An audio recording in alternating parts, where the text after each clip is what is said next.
अभी खड़गे साहब के साथ हम आ रहे थे तो रास्ते में काफिला चल रहा था।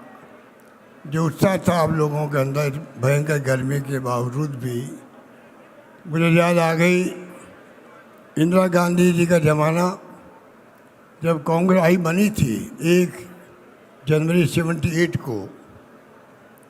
तो सबसे पहले हिंदुस्तान में इंदिरा जी कहीं गई तो आई जयपुर आई और इसी मैदान में आई जहाँ खड़गे साहब आज पधारे हैं। यही उन्होंने आह्वान किया देश को, और हम सबको जेल भरो अभियान में गए थे, उन सबको सर्टिफिकेट बांटे गए। ये वो स्थान है जहाँ आज खड़गे साहब पधारे हैं। मैं अपनी ओर से, आप सबकी ओर से और राजस्थान प्रदेश वासियों की ओर से खड़गे साहब का हार्दिक स्वागत करता हूँ। खड़गे साहब का राजनीतिक जीवन बहुत लंबा है। 13 बार वो सांसद रहे हैं, एमएलए हैं, मंत्री रहे हैं, आज राष्ट्रीय अध्यक्ष हैं। तो आप सोच सकते हैं कि इस संविधान बचाओ का कार्यक्रम खड़गे साहब ने दिया है, राहुल जी ने दिया है, इसका क्या महत्व है अभी मेरे पूर्व वक्ता ने आपको बताया। हम लोग लंबे समय से, जब से राहुल गांधी जी ने संविधान हाथ में लिया है, तब से सुनते आ रहे हैं पार्लियामेंट के अंदर कि पार्लियामेंट के बाहर किस प्रकार से संविधान की धज्जियां उड़ रही है। कांग्रेस की पृष्ठभूमि शानदार है, त्याग का, कुर्बानी का, बलिदान का इतिहास है। आज देश को अगर एक रखना है, अखंड रखना है, तो देश को जरूरत कांग्रेस की है। और कांग्रेस का मजबूत होना सबसे बड़ी आवश्यकता है। वो जिम्मेदारी हर कार्यकर्ता की है। और कांग्रेस पार्टी एकमात्र पार्टी देश में है, तमाम देश के लाखों गांवों के अंदर हर घर में उसकी चौकी हैं। मुझे खुशी है कि वो पार्टी जिसके हम सिपाही हैं, उन जिम्मेदारी है कि जो कुछ तमाशा हो रहा देश के अंदर, संविधान की धज्जियां उड़ रही है, जुडिशरी हो, चाहे इलेक्शन कमीशन हो, ईडी हो, इनकम टैक्स, सीबीआई हो, सब पे दबाव है। आप सोच सकते हो कि जो लोकतंत्र की संस्थाएं हैं वो दबाव में होगी, चुनाव निष्पक्ष कैसे होंगे, इलेक्शन कमीशन दबाव में होगा तो बहुत खतरनाक खेल चल रहा है देश के अंदर। देश किस दिशा में जा रहा है कोई नहीं जानता, किस दिशा में जाएगा कोई नहीं जानता है। इसलिए आवश्यक है प्रत्येक कार्यकर्ता राहुल गांधी की, खड़गे साहब की भावना को समझे। अभी खड़गे साहब अपनी बात कहेंगे, इसलिए ज़्यादा मैं बोलने की जरूरत नहीं है, आप सब समझदार हैं। उस वक्त में भी 78 में भी सबसे ज़्यादा उत्साह दिखाया था देश के अंदर, तो इंदिरा जी के प्रति राजस्थान ने दिखाया था। और लंबा इतिहास है, हम लोग भी उस वक्त कार्यकर्ता थे, एनएसयू में थे। तब से आज तक जो मुसीबत में साथ दिया कांग्रेस का, उसको इंदिरा गांधी हो, राजीव गांधी हो, सोनिया गांधी हो या राहुल गांधी हो, उनको नहीं बोला जिन्होंने साथ दिया था मुसीबत के अंदर। असली परीक्षा कार्यकर्ताओं की अभी है, मुसीबत में है। जब देश मुश्किल में हो, चुनौतियाँ देश के सामने हो, कांग्रेस को मजबूत करना सबसे बड़ा आवश्यकता है। मुझे खुशी है कि दुर्गा शाह जी ने और जूली जी ने सबने मिलके जो मंडल बनाए राजस्थान के अंदर, बूथ कमेटी बना रहे हैं। आप सब यहाँ पर आए हो, एक संकल्प लेके जाएं किस प्रकार से आपको घर घर तक पहुँचना है। राहुल गांधी के, खड़गे साहब को संदेश को लेकर के किस प्रकार संविधान की धज्जियां उड़ रही है। और तो और सोनिया गांधी, राहुल गांधी, चालान पेश कर दिया ईडी ने।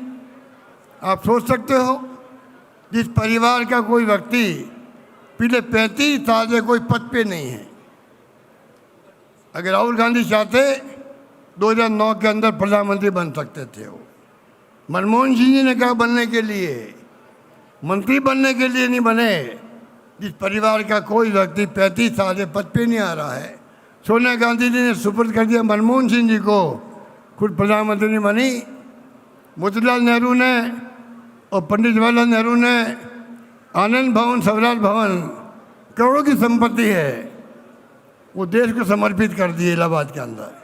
उस परिवार के जो ऊपर आरोप लगाए जा रहे हैं नेशनल हेराल्ड को लेकर के, आप सोच सकते हो कि कितनी हरकत है, किस निम्न स्तर की हरकत है और क्या चाहते हैं।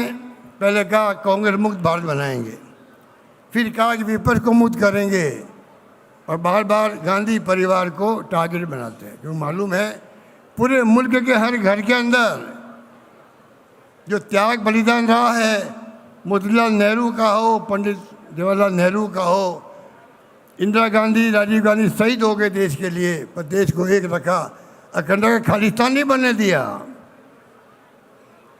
जिस परिवार में दो दो हत्याएं हुई हो प्रधानमंत्री पद पे रहते हुए, उस परिवार के ऊपर आप बुला बुला के ईडी में 50 घंटे तक बात करते हो। सोनिया गांधी जी बीमार थी तब भी उनको बुलाया गया, मालूम साहब बीमार है। अभी महेश जोशी की बात कर रहे थे, जोली जी उनकी पत्नी बेहोश थी तभी उनको बुलाया गया।